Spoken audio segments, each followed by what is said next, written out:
Happy Monday, everyone. And for October, we are talking about brain health for women because women are much higher risk of dementia, as we discussed last week, and because there's heaps we can do to either lower our risk or slow the onset. So it's actually not too late, even if you already have dementia, even if you've been inactive for 40 years. It's not too late for anyone, male, female, child, elderly person, to begin exercising, even if they already have dementia. Whether you're a man or a woman or any demographic, if you are physically fit, you have a 50% less risk of developing dementia. And crucially, this 50% less risk will occur no matter how long you've been physically fit for. So you could have been a couch potato for 50 years and you can get fit this week and say it takes you 6 weeks to get in good physical shape, you have a 50% less risk from that day forward of developing dementia. So get started. As always, not all kinds of exercise are created equal when it comes to dementia prevention. The best kinds of exercise are a high-ish intensity and can be done in intervals. So you don't have to do your high-ish intensity for a long period of time. You can do it in short bursts. So by high-ish intensity, I'm talking 7 or 8 out of 10, sort of borderline aerobic and anaerobic threshold. It means your heart is elevated to the point that you're out of breath, okay? But not necessarily maxed out all the way in pain, feeling like you're going to vomit.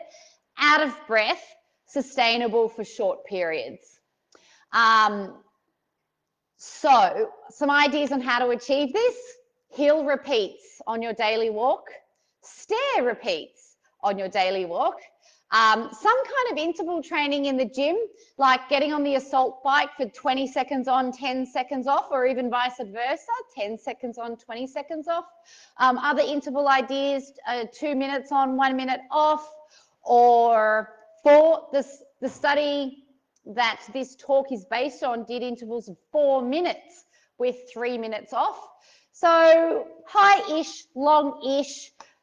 Don't have to flog yourself to a max heart rate level to get these benefits. If you love your weights, just drop down, do 10 burpees in between your sets, right? And maybe do it 3 or 4 times. Sports like football, Oztag, netball, where there are bursts of activity followed by bursts of inactivity or wandering or waiting, are fabulous because you've also got the social connectivity, which we will talk about in another episode.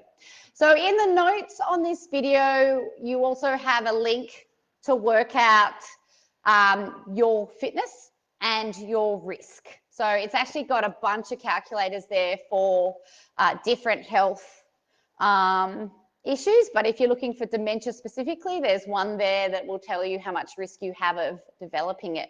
So no matter who you are, let's start getting breathless at least every second day. If you want health benefits from exercise generally, then if you've sat through our heart disease talk, if you've sat through dementia now, mental health, it doesn't matter what the health risk is, variety is key. You know, you might do 1 max heart rate session a week. You might do 3 high-ish, and you might do 2 long endurance and then a couple of sessions of weights as well. Variety and mixing it up is fabulous for our bodies.